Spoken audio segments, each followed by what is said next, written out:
if I don't make an effort to be more present and actually feel this moment, it goes past me. Hi, welcome to Self-Care Moment. My name is Natalia and today we're going to talk about 5 ways to slow down. Before we jump in, I want to make sure that both of us are as present as we can be. So let's take a mindful deep breath together. Breathe in on 4. Hold for 4. Breathe out for 4. Hold for 4. Let's do it one more time. Breathe in for 4. Hold for 4. Breathe out for 4. Hold for 4. Great, well, I'm feeling grounded and I hope you're feeling too. Let's dive right in. So in the last 2 years, I have transitioned from being like a complete workaholic, like I'm gonna work whatever hours needed in a day, I don't need sleep, sleep is for the weak, you know, that type of mentality, to hey, I actually need my time off, you know. I really need my 8 hours a day of sleep. I really need my meditation, mindfulness practice. I really need to be outside. And kind of slowing down helped me realize like how much of happiness I was missing before this. And something I wanted to do is kind of share the ways in which I found ways to slow down even within like a very busy schedule. So this is what this video is about. The other thing what I noticed about slowing down is that it also helped me tune in with my like the part of myself that really craves to create like good impact on the world. And I have been doing that before I even started to slow down, but I was very selective about the issues that kind of I would pay my attention to. So I started a nonprofit. I mean, clearly I wouldn't start a nonprofit if I didn't care about how I can make other people's lives better. But there were a lot of things that I have been doing wrong that I haven't noticed, like sustainability, for example. Like I remember being in college and like, for example, if you forgot your reusable cup, you're like, well, whatever, I'll just throw this plastic cup into the trash. And then I also went vegan, and after I went vegan, I was kind of looking back, I'm like, why have I not caught this earlier? Why have I not caught that eating animals is not okay with the core of my being? And there were a lot of signs, there were a lot of people who would talk to me about being vegan, and I would just brush it off because I was in this like fight or flight mode. Like I was constantly in this survival mode because I was basically exhausted. I was not feeling good physically, I was not feeling good mentally. And so the big question is like, how can I care about the world outside of me if the world inside me is falling apart? And so this is like another reason why I want to cover this topic, is because, I mean, if we look around, there's a lot of things wrong in the world. And there's no one else to fix that except us. So I think slowing down is so important to be happy, centered, and true to ourselves. But it's also so important for us to create the world that we want to see. And the way how I think about it is like, you know, the pyramid of Maslow. Like we all have need for belonging, right? So we all want to belong in the world, we all want to be part of a community or something bigger than us. And if I'm not mistaken, in Maslow's pyramid it's like level 3. And I also read that if you think about the world from like collectivist perspective and not individualist, like belonging will be more important than like self-actualization, but nevertheless, that doesn't matter. The first level of the pyramid is our physiological needs. It's literally like sleeping, eating, feeling good in our bodies. And so can you imagine like you wanting to care about the world around you when you're basically barely surviving on like 5 hours of sleep? You're probably not feeding your body really good food, and your mind is just a mess, your mental health is just a mess, and somehow someone comes to you and they're like, hey, what about the children that don't have food to eat? What about the wars around the world? And you're like, what are you talking about? Like, I'm barely holding on. And so being in that survival mode doesn't make us happy, but it also doesn't help us influence the world in a positive way, because it forces us to be very individualistic, very selfish, rightfully so, because you have to take care of yourself first, but it also prevents us from doing good in the world. So this is why I want to cover this topic. I think it will be part of like bigger series of like how to make creating impact a bigger part of your life and how to make it in like easy, accessible ways. But the first part of this is slowing down and paying attention to yourself. So the first part of slowing down for me is creating a mindfulness practice. And what I discovered, it can be anything. It can be doing a meditation. It can be doing breath work. It can be also just sitting with your thoughts. Like, it doesn't have to be complicated, and it doesn't have to be long. Like, you can just make 5 minutes in your day, in the morning, in the evening, whenever you want it, and just try to be with your thoughts. And I feel like at first, you're kind of put in the situation of trying to run away from yourself. It's like a little scary to be with your thoughts. Especially because if you had some like mental health issues before that, it feels like your thoughts are the ones that are scaring you. But what mindfulness practices have helped me understand is that I am not my thoughts. And so actually calming down that storm of thoughts going in my head can help me a lot like tune in with who I actually am. And what I also think this mindfulness practice helps is it helps expand the horizon of your vision. And here's what I mean by that. So when we're in this like survival mode constantly, I think our vision is very short term. It's like, what's going to happen today? What do I need to do to survive today? And what do I need to do to like not completely make tomorrow a hell for myself, right? But when you have this like moment of sitting down with your thoughts and try to calm them down, you start to see further. So it might help you avoid doing things that you don't need to work as hard for. Here's how I think about it. So when I was studying in school, I think I would always overstudy. Like, let's say the whole semester I would be studying really hard, so I would be at the A already, right? And then you have like a final test coming up. And I would be studying so hard because in my head I was like, well, what if I like forget it? Like, I just need to really study hard so I still can get my A. But in reality, first of all, I have already been studying this material for a whole semester, so I do remember it, you know? And secondly, it was coming from this place of not trusting myself, which I feel like if I was more mindful, that would bring me confidence and understanding like, hold on, in this area, you don't need to try as hard. Like, there are easier ways.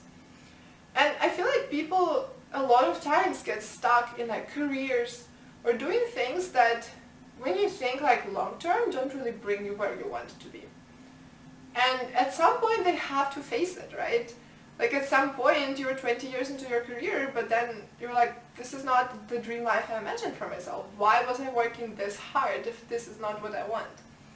And being mindful helps you like keep in mind like, what do you want eventually? Does what you do right now help you bring you closer to where you want to be eventually?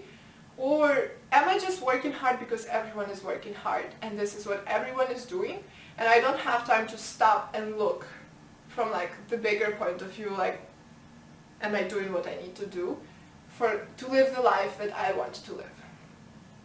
So I think this is one reason why mindfulness is a key part of slowing down. Because first of all, it helps you like have this oasis of clarity within your day, but it also helps you like escape this one foot in front of the other version and like come on the bigger scale and look at your life and question if you're moving in the right direction. The other part of slowing down for me is including mindful movement. And what I mean by it, it's not just like working out for the sake of burning calories or building muscles or being more fit. It's working out for the sake of taking care of your mind. So I had a few examples like that throughout different times in my life. One was when I started running during my senior year, from like August to January. It was great that I was running, but also I don't really like running myself because it's very difficult for me. Like my heart rate goes really high. I still run very slow, so it's very tiring. So that's just not my activity, at least at this point in my life. But why I really loved it is because I got to see the change of seasons. I was running every other day. And so I went from like literally summer weather, from seeing sun and like green leaves and being able to like lie in the grass after the end of my run and look at the sunset, to running through these like beautiful golden leaves and running through the rain and just like feeling this fall, to getting into the winter and sometimes like running in the snow and just enjoying that like reconnection with the nature. So it was like mindful movement in that sense, that I wasn't just focused on my running, but I was more focused on like, how do I feel about running in this moment? The other version of this for me is biking at the gym with like my favorite music in my ears. That's like, honestly, I feel like for me that's a spiritual experience. Like I will be biking harder or less hard, like that I just don't really pay attention to. But like feeling energized by this music, feeling like wave of confidence going over me, that's just the coolest thing about that experience. And the other version is yoga. Like I think it's very difficult to do yoga without tuning in your body, because a lot of like balancing poses, what I notice is like you really have to have clarity in your mind to do that balancing pose. Even like the simplest pose where, I don't know, you like lift one leg up and the other hand up, you have to have a lot of clarity in your mind. So those are like 3 ideas, but I encourage you to think of what works for you. Like what makes your body feel great, what makes your mind feel great while you're doing that exercise. Find that version for yourself. So the next part of being more present and slowing down is actually enjoying good things in your life. So what I have noticed for myself is when I'm in like a really good moment, I actually have this thought like, oh my god, this moment I'll be remembering for the rest of my life. But what I also have noticed, that if I don't make an effort to be more present and actually feel this moment, it goes past. So you can imagine, for example, like, I don't know, seeing a beautiful sunset and being on your phone, right? You can like look up and be like, oh my god, the sunset is beautiful, and then go back to your phone, and guess what? The sunset is past you. And what I have noticed about myself, that just like not even consciously understanding that, I started to slow down in these moments and taking like mindful pauses. So yesterday I went for a walk, and I went on this hill from which I had a beautiful view of New York City.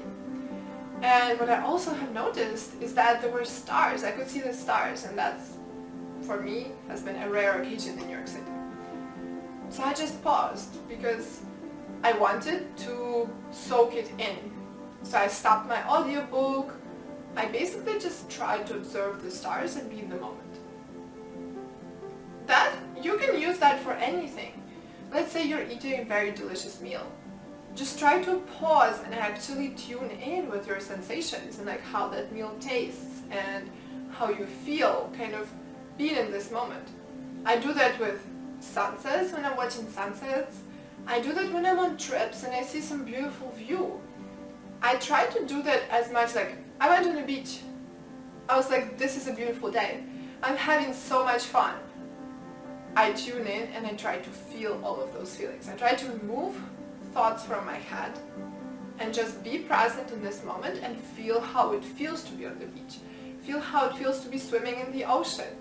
Basically, anytime I feel very happy, I try to feel that happiness to the highest level I can, and that only happens if I'm present. So if you try to do that, you will also start to notice more good moments, and you will start to appreciate life more. And that will help you slow down, and that will actually give you motivation to get rest. Because if you get a lot of like adrenaline and like good feelings from your work, but you're still overworking, you might be like, but rest is boring, right? Why would I want to rest? Rest is boring. But that's because you don't tune in into these good moments. Which brings me to my next point, and that is incorporate gratitude in your life. I did this when I was working a job that had a lot of overtime. So I basically almost didn't have any personal time. Like, I remember coming back home at like 9 or 10 p.m., eating dinner, maybe like watching a TV, because you know, like that point where you don't have any personal time, that you try to reclaim it by decreasing your sleep and being like, at least I'm gonna watch this Netflix movie. I would go to sleep, I'd have very little sleep, I would barely wake up in the morning, and then I have this bus ride that I go from my home to the subway, where I would literally write down 5 things I'm grateful for today, where I would do like a short 5-minute meditation and listen to affirmations. And I think having this gratitude part of that routine helped me appreciate the life I had and come out of this mindset like, oh my god, I hate this so much. I cannot be working this much. So just try to find this gratitude. There are like so many studies that say that if you incorporate gratitude in your life, that you actually become much happier than if you don't. You can find multiple ways to do this. It can be super easy, like literally opening a notes app in your phone and writing something there. It can be as easy as being in that beautiful moment, being present, but also feeling gratitude for that moment. So feeling like, oh my god, thank you so much that I'm able to be in this moment and experience what I'm experiencing right now. It can also be saying it out loud to people that you're grateful for. I had this situation recently where I basically had to come back to like my happy place, like the best vacation I've ever had. So I usually come back to this like one vacation that happened on my birthday, where my boyfriend basically took me with like for a secret location, which that ended up being Florida, and we were biking on my birthday. That's like one of the traditions I have. And I was just feeling so free and happy, because it was also during the time that I had a very busy job and it felt like I didn't have any control of my time. But taking time off on that day and actually going on this like bike ride and being like, even in the midst of chaos, I can find time for myself. That felt so empowering that that's usually the moment I come back to in my meditations. And after I did that, I just felt this like big wave of gratitude flowing over me for this vacation, because my boyfriend has organized it. And so I just came out of the room and I was like, thank you so much for doing this vacation. I mean, it's been a year since then, almost. So you could be like, oh, well, you already said thank you, like, why would you repeat this? But there's something about sharing this gratitude. First of all, you're lifting other people's days, but also you're expressing that gratitude, and that's very important. So another idea for you if you want. The next part for being more present and slowing down is spending time outside. I cannot stress enough how important that is. Here's my experience with it. So this summer, for 2.5 months, I was basically by myself in my apartment. And when you're like doing work, you know, there are a lot of things that are just going on online in your head that can make you feel like everything is falling apart.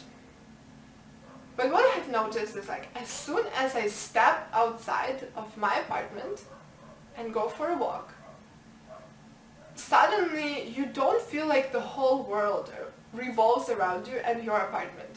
Like you realize there's so much more around you and you're part of something bigger. So all of your problems that your mind has blown up during the day to like some crazy scale, they basically shrink and you're like, okay, well maybe like this task is difficult, but like so what? Look at this beautiful sunset. It's like, okay, well maybe that Instagram video I posted got like 5 likes. So what? Look how beautiful, green and soft the grass is. Like everything loses its scale and you start feeling yourself as a part of something bigger, and you also want to express gratitude towards it. Like that's how beauty of like natural world influences me. I want to feel grateful for like being part of this world. So I cannot stress enough that being outside is just so important, because first of all it gives you access to beautiful moments. Like you don't have to do anything, you can just step outside and watch a sunset. That's how low effort you need to put in to experience a beautiful moment in the outside. And as being part of something bigger is such a crucial point in reconnecting with the world around you. For me, sustainability is very important. And I feel like a lot of us live in cities. In cities, we have very limited access to nature, so it's very difficult to put together our actions and harm we create on the nature.